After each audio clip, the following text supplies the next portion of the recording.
जाता है, जो जो कथा भागवत में भगवान के विषय में बताया जाता है।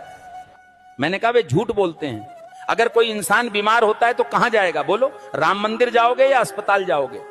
कहते हैं गाय का गोबर खाने से कैंसर ठीक होता है, तो बताओ भक्तों, इलाज के लिए विदेश क्यों जाते हो? समझो जरा।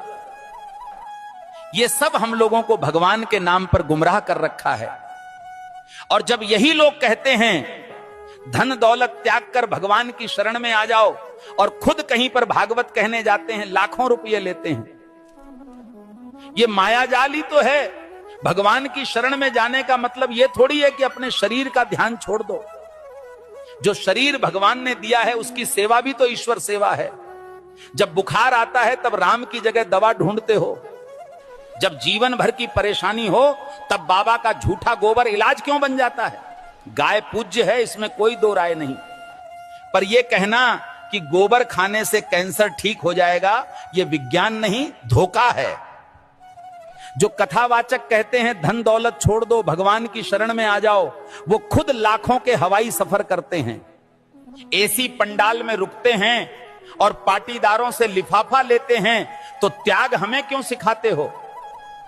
तपस्या की राह हमें क्यों दिखाते हो, जब खुद तुमने उसका कोई अनुसरण नहीं किया? भगवान के नाम पर डर बेचकर जो अपने महल खड़े करते हैं वो संत नहीं, व्यापारी हैं। सच्ची भक्ति वो है जो आंखें खोलती है, ना कि आंखें बंद करवाती है। और आखिर में बात सीधी सी है, भगवान अंधविश्वास से नहीं, सच सेवा और विज्ञान से मिलते हैं। सीताराम सीताराम।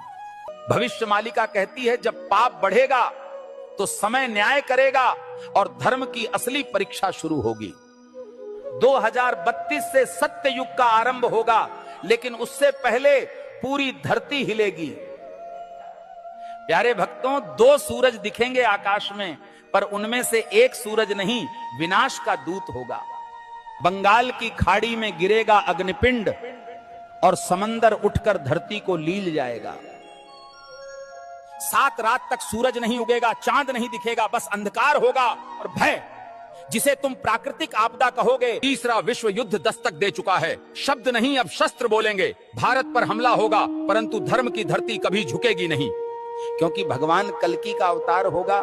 जो शरण में आएगा बच जाएगा, जो अभिमान में रहेगा मिट जाएगा। प्यारे भक्तों, भविष्य मालिका चेतावनी नहीं, ये वक्त की आवाज है। जो सुन लेगा वही कल को देख पाएगा।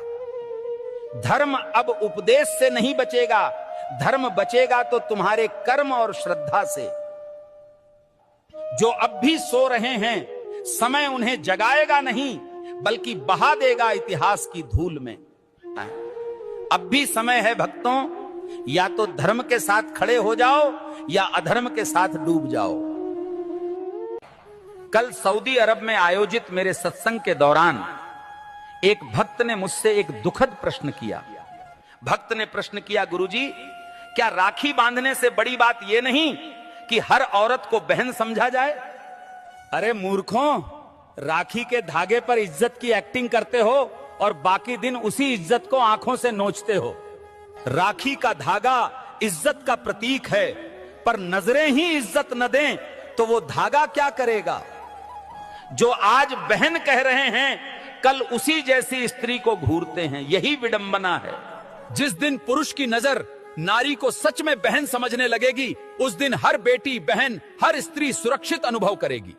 भाई कहे जाने से कोई बड़ा नहीं बनता, उसके विचारों और दृष्टिकोण में सम्मान हो, यही सच्ची मर्दानगी है।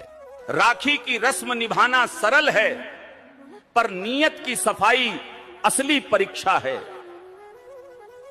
हे प्रभु, जो स्त्री को देखकर गंदे ख्याल लाता है वो कभी भाई नहीं बन सकता। हर लड़की बहन जैसी लगे, ये सिर्फ कह देने से नहीं होता, जब तक मन से उसे बहन समझा न जाए। राखी कोई ताबीज नहीं है, ये चेतावनी है सोच को पवित्र करने की और नारी को नजर से नहीं, सम्मान से देखने की। जिस पुरुष की मर्दानगी किसी नारी की रक्षा न कर सके, वो राखी के धागे का भी हकदार नहीं होता। राम के भक्त हो या डर के गुलाम, शर्म करो। हनुमान जी ने रावण को जला दिया, तुम आंख फड़कने से कांपते हो। अगर आज हनुमान जी को कुछ कहना होता